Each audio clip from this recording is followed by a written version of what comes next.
So if I can have everyone be upstanding as they are able, as is our tradition, we will start our meeting tonight with recitation of the Pledge of Allegiance. I'm doing my best acting in the white. I pledge allegiance to the flag of the United States of America and to the republic for which it stands, one nation, under God, indivisible, with liberty and justice for all. Born and unborn. We're going to have to build Actually, yes. flag holder. Better flag holder than us. Well, there is no better flag holder than you, sir.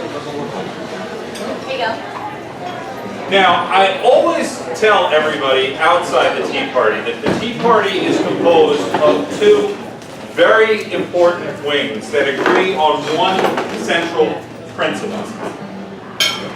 Very simply, conservatives and libertarians work together through the Tea Party movement because we realize that every other issue, however important it is secondary if we destroy our economy and destroy the value of the American dollar and wreck all the prosperity that our ancestors have built up. So I am very pleased that we are going to be focusing tonight on the libertarian aspects of our merry band of brothers and sisters. So, You mean us deplorables? us deplorables, yes. So, without further ado, I am ceding the floor to prior president and senior fellow of the Worcester Tea Party, Ken Mandel.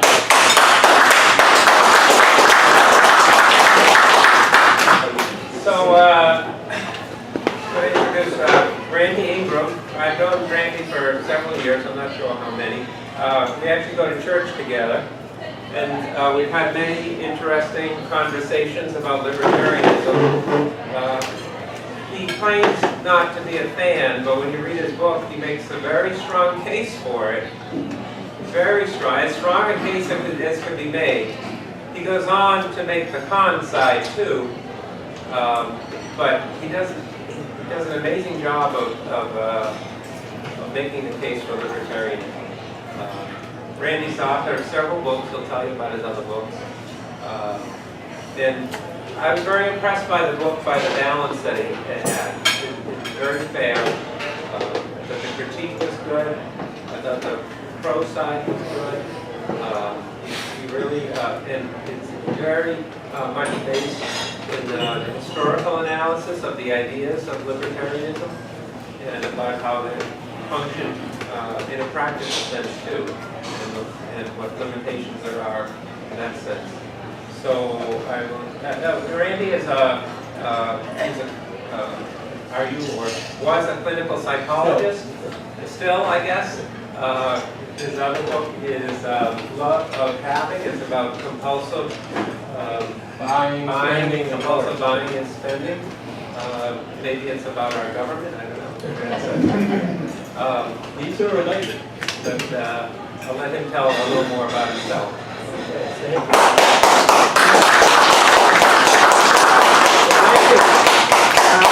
I want to thank Ken.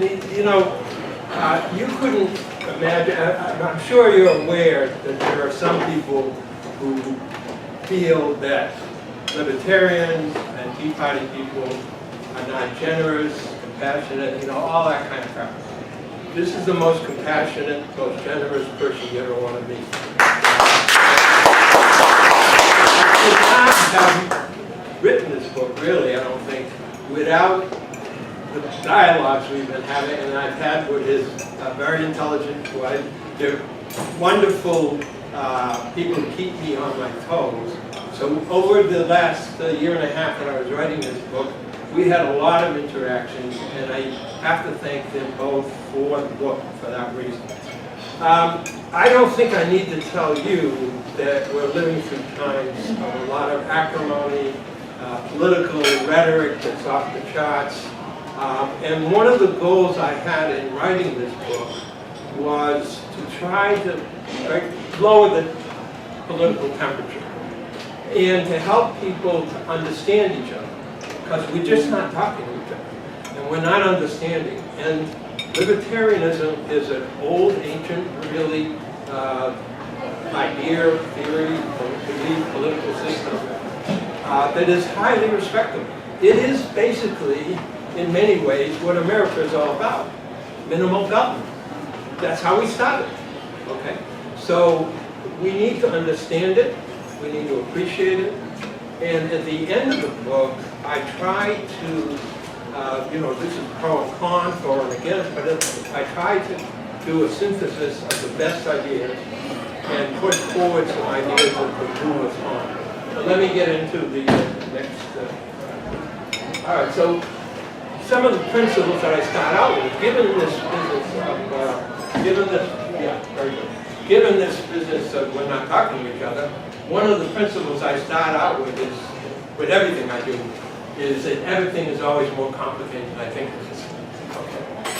And I would say probably that's true of all of us in some way. Economics 101, I don't know how many of you studied Economics 101. It's a great model. It's worked terrifically. But one of the things that's happened in recent decades is there's been more and more Nobel Prizes awarded in economics to complicate it. One of the ways in which that's happened, one that I relate to in the book and also my previous book, is the whole business of behavioral economics. And I'll get into that in a minute. Ideologies. They're good. They're not bad. They are social action. They get people activated. One of the great things about all of you is you are socially activated. You're involved. You put yourself out there. That's makes me feel that you're patriotic and you're my kind of people in that respect. The problem with ideologies, though, is that they can be oversimplified. All ideologies, whether it's on the right, left, whatever. Then this business of behavioral economics is because we all have many what are called cognitive biases. We have different ways that, the old model of economics basically is that we're rational, we go out to the market, we make decisions based on information, perfect information. Actually, the model says we're perfectly rational. Well, that's not the case.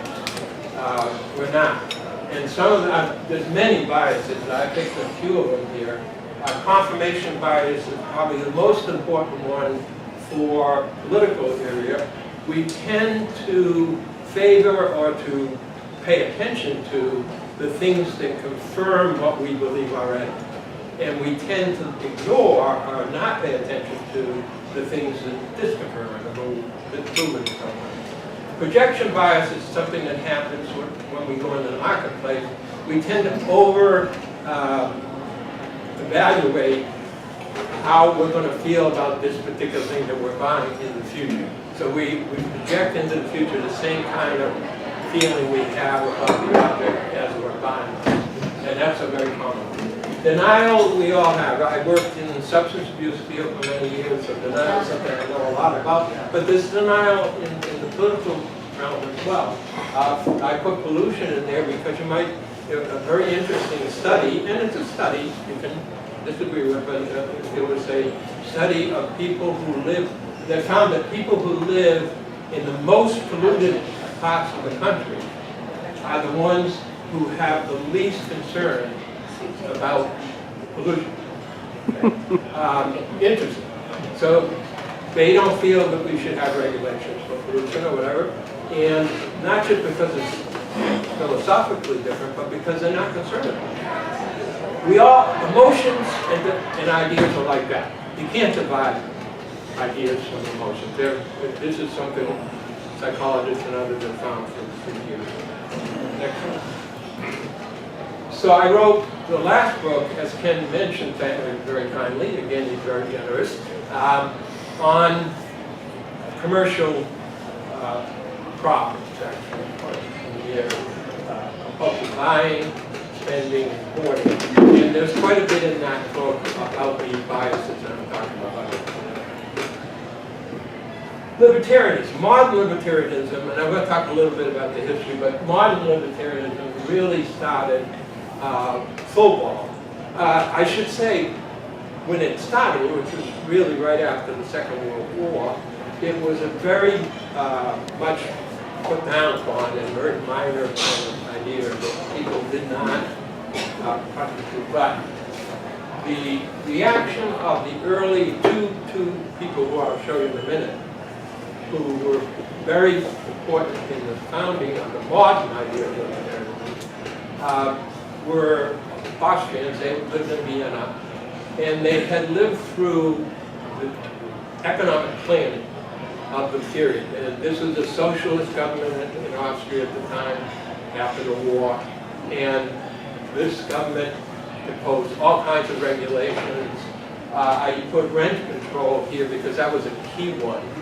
And rent control, not just in Vienna back then, but rent control throughout history has been a disaster pretty much. And I could get into the reason, but you know, libertarians will. But the people who started understood, saw this. They saw the disaster that this caused to the Viennese Austrian economy. They saw that the socialist government was very paternalistic, was telling people how to live their life, women how they should raise their children, and all these kind of things. So they started the movement really that we call modern libertarianism. Hayek and others started something called the Tolerance Society in Switzerland. It still goes on. And this was bringing together economists, political scientists, a whole bunch of people to really talk about these problems with socialism. Powell memorandum, I won't go into it right now, but I would just say that they decided, and there was a plan. They planned it out. They were very smart and very potent in this. How can we change ideas? How can we get people to see that socialism doesn't work? Because at that time, it was very popular.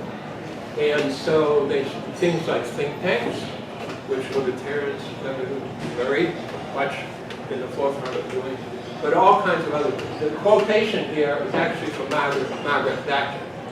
First you win the argument, then you win the vote. The first person, these are the Austrians. I'm just going to go through these quickly. This is Ludwig von Mises. You may have heard of him. He was a great economist, one of the founders of modern libertarianism. Next slide. Friedrich Hayek. I spend a lot of time talking about Hayek. He's one of the most important libertarians of all time. He lived a long life, wrote a lot of books. All these guys, by the way, wrote lots of books. I know a lot of reading. Next slide, please. Milton Friedman, you're probably more aware of him. He became a real popular speaker. You can go on YouTube and get just about, I don't know how many hundreds of different talks by Milton Friedman. The next person is someone you may not be aware of, but it's actually the most important in some ways. Robert Nozick was at Harvard, a political philosopher. Next slide. And he wrote this book, which is considered, as you can see, it won the national, I write these back, I tend to wander all over. National Book Award winner. It's considered by political philosophers to be one of the 2 or 3 most important political philosophy books of the 20th century. And it is a libertarian book. He started out to refute libertarianism and ended up becoming a libertarian. Although he didn't refute it. Next slide. Okay, so what is libertarianism? This is kind of a general quotation. In the most general sense, libertarianism is a political philosophy that affirms the rights of individuals to liberty, to acquire, keep, and exchange their holdings, their property, their money, and considers the protection of individuals, so keyword here, rights, the primary role for the state. So it's a rights-based philosophy, it's an individualist-based philosophy. Jonathan Haidt is somebody that I know Ken likes a lot, who wrote a good book. He has been quoted here, libertarians are the direct descendants of the 18th and 19th century Enlightenment reformers who fought to free people and markets from the control of kings and clergy. This is how we started as a country. These were the ideas that founded America. Minimal government. Next slide. So there are different types of freedom that people look at. The one that is most associated with libertarianism is the talking. Freedom from. The ability to do your own thing. Freedom from coercion, from interference, just so long as you give the same right to your neighbors, to others. Freedom, too, is sort of the con side. This is the side that so-called progressives, so-called liberals, these terms are very fuzzy. And they talk about giving people the capabilities, the abilities to do things. So that's freedom, too. The problem with it, as I mentioned earlier, is that there's a danger of paternalism, of the government telling you how you should live your life, and so on. The people who are closest to libertarians in the beginning, in our founding, were the anti-federalists. But even the federalists, those who you names are most familiar with, Thomas Jefferson, James Madison, and so forth, even the federalists were, for the most part, much more libertarian than anything else. But certainly the anti-federalists. So it's best to think of it, and I know liberalism has got a bad name and all of that, but really liberalism in this sense, the way we're using it here, just means liberty. So minimal state liberalism is a kind of liberalism or kind of philosophy that libertarian. Active state liberalism then would be the other side, the constant there. So the battle here is over the other thing, equality. And some people would say that the two are not related, but most people do accept, almost everybody accepts equality before law, except in this country, not in North Korea. Which just means that the law should apply equally to you. There's no one above the law. The same with equality of opportunity. Very popular on both sides, really, that people should have the opportunities to better themselves. Some, a little fewer number maybe, would also accept equal pay for equal work. Here's the big one, the big problem. Equality of outcome, as I put it here, are good. That's socialism, basically, where everybody has the same. So that's where the fight really is. Natural lottery is an idea that another political philosopher put forward, both social lottery and natural lottery. It sounds fancy, but it's really simple. It's basically the advantages you were born with. And we were all born with certain luck or not luck. Our genetics. We can't take responsibility for those things. Your parents wanted the best for you. You want the best for your children. You want to be able to pass on resources to them. As Hayek said, the whole society benefits when you pass on your resources to them. But there are some things that you can't take responsibility for, your own genetics, for instance. So maybe some people would say you have some responsibility to go with that law. That's a question. Extreme inequality, I'm going to talk a little bit about now. That this is a real problem, and this is where I kind of get into the other side of the coin. Okay. Justification for inequality, the justification for the differences that we all have. Historically, there have been two main arguments for it. One was God built it this way. You have some on top, you have some on the bottom. They're all poor, will always be with us. That was the oldest idea of justification for inequality. Social Darwinism is a concept that developed in the 20s. I talk about it in the book, but it's basic. It's actually a warning, in a way, to libertarians that what can go wrong, because it's basically a racist kind of idea. It's the survival of the fittest. Well, guess who the fittest are? White male, basically, and everybody else deserve the lower status. Economic law as a justification is the modern contemporary idea. It is the one that libertarians tend to use today. Here's where you get into some problems. And here's where every one of the leading founders of our country, including Hamilton, who was the most for capitalism and for our growth of our economy and so forth, every one of them were concerned about extreme inequality. Emphasis extreme, okay? Emphasis extreme. Why? Because they knew the history.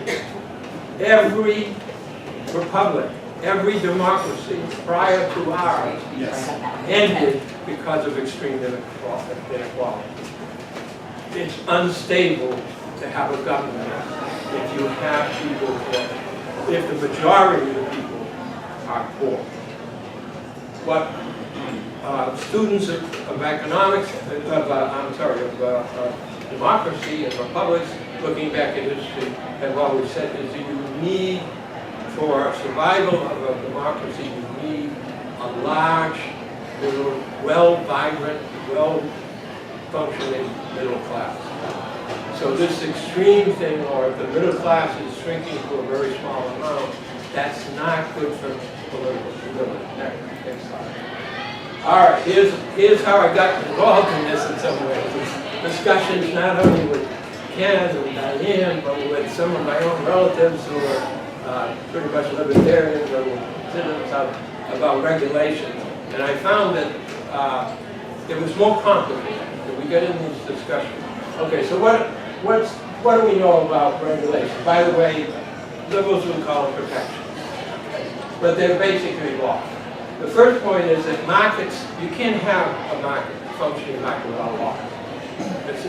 There's no such thing. Contracts, we were talking about contracts earlier, we were talking about patents earlier, all those things are law. So you need some regulation. There are national monopolies that, if not controlled in some way, will take over the economy in many ways. But here's the issue that I find when I talk to people about regulation. Very often, they're not really that upset about regulation. What they're upset about is that the big guys aren't following it. And here they have the small, most of these people are small, like my father was a small business owner. They have to pay out the money. They have to do the regulation, and these big guys are getting away with it. Well, that's not really about the regulation. That's about justice and fairness and the application of regulation, which need to be that equality before the law. Bureaucracy is a problem in growing. It's horrible. It's inefficient. But it's not just in government. It is in big corporations. Anyone who's worked in big corporations, I have. The big phrase for libertarians is that regulations, laws, often have unintended negative consequences. The great example here, of course, is prohibition.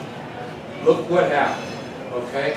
It was a disaster, not totally, by the way. It did decrease the amount of corruption a little bit.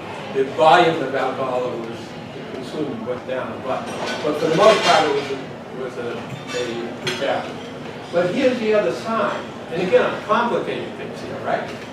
Deregulation can often have unintended negative consequences, especially in the financial sector, financial institutions.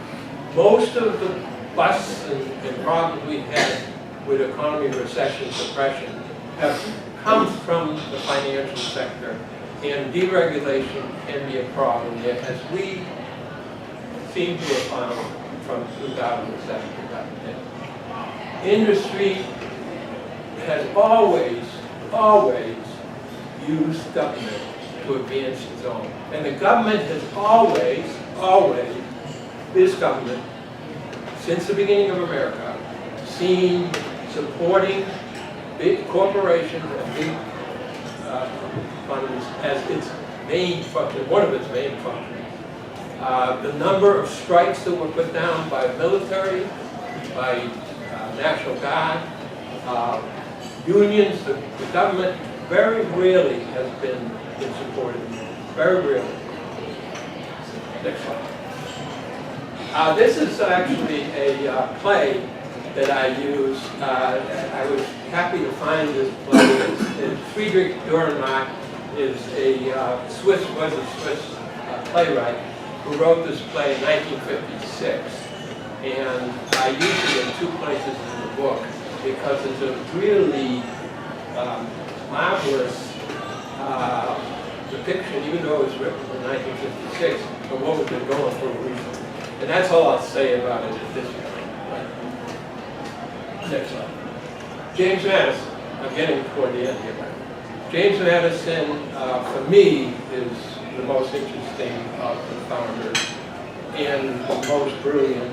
And his Federalist Papers, if you haven't read them, I recommend them highly. They're probably the greatest political work.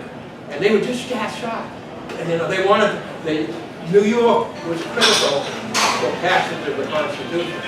And there was a question as to whether, it was very close, the Constitution, before it was approved. And so actually Hamilton started the idea, and he brought in Madison and a little bit John Jay, and they wrote these papers, and they did them, it's a newspaper kind of thing, and it was done, a week or 2 or whatever. The most brilliant things about it. Next slide. And the ones that most important, I think, are the ones by Madison. His quote here is, if men were angels, we wouldn't need government.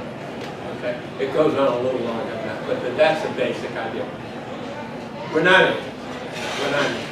And it is true, by the way, over the years, that your view of human nature will very much determine how you feel politically. People who have a very cynical view of human nature often want more control. People who have a more optimistic view of human nature will, say, let them be free, they'll do the right thing. But Madison came somewhere in the middle. All of the founders had some concerns about human nature. I put anarchism in the quotes there because one of there are anarchists, socialist anarchists, and there are libertarian anarchists. The libertarian anarchists are called anarcho-capitalists. The problem with anarchism is it is too much, and it's too Victorian and too utopian, in my judgment. Okay. Hayek also agreed with that. He said somewhere that he loved to believe in anarchism. He loved to believe it worked, but he was afraid it couldn't work. That people need something. The 10th Federalist paper is the most brilliant of all, the most famous of all, and it is by Madison. And basically what Madison does in that, all previous ideas about democracy were that it couldn't work except in a small area, like Africa, or in Italy, in some of the city-states, and that it would never work in a big country like the United States. So one of the things that Madison and Hamilton wanted to show was that no, it could work. Democracy could work in a big country, and the reason it could work, according to Madison, and if you read none of the other Federalist papers, read this one. This is the great one. The 10th Federalist paper, he talks about natural factions. I put self-interest. We all have self-interest. Groups have self-interest. Businesses have self-interest. And how are you going to make it work? Because they all want to be the king. Everybody wants their self-interest to be at the top. Okay. So what his idea was that you would have so many of them in a big country like ours that they would balance each other out. So everyone should get their self-interest considered, and you would have a give and take. And that's how democracy would work. And for the most part, we're still here. That's it works. In economics, they call this countervailing powers. And they tend to use this for unions. I know that's a bad term. But they're countervailing power. So you have one faction, which is the leaders of the owners of the company or whatever. and then you have the workers. They need to have some kind of representation, some kind of interest, their interest shown and so forth. So this is a balancing of counterbalance. In the end of the book, and I'm not really going to go into it, and we can talk more about it later, I wanted to bring the best ideas of libertarianism, which I've always found, by the way, to be a very appealing philosophy. You know, it's one of the most appealing. Leave me alone, you know, let me do my thing. It's American. But I wanted to bring the best of the critics of libertarianism and these ideas together and try to move the story further, try to move us off this recuperative rhetoric and so forth. And I found this third way, this third kind of freedom, which here I call dispositions. Basically, dispositions are very intense habits. They're so much part of your life, you don't even have to think about them. They found, by the way, that people who saved someone, like people who saved Jews during the Holocaust, or people who saved somebody from drowning, they don't have time to think about it. They got them back right then and there. And so they have to have a character that's based on these kind of feelings of compassion for other people. That's what we call disposition. And there are such things, Dewey and others that I took this idea from, have the idea that there are democratic dispositions. Okay? These, if we have built into us as part of our character that we respect other people, that we want to be open in our ideas. And even more importantly, we were talking at dinner about manipulation, about how government and politicians and others try to manipulate. Well, one of the things that we want is for people to be able to recognize manipulations. I worked on a task force, I was telling Dan, which was a task force on domestic violence. And the first point of domestic violence that you want to teach young women about is control. But that's, if they're going out with somebody and they see he, and it's usually he, is trying to control them, that's a red flag. Okay? They need to run, as I used to say, you need to run as fast as you can in the other direction if you see that. Well, the same thing applies to government, or any group that wants to control you or influence you or get you to fulfill their suffering. So that's where this comes in. Okay, I'll end there. I want to give Dan, it's a real honor to have Dan.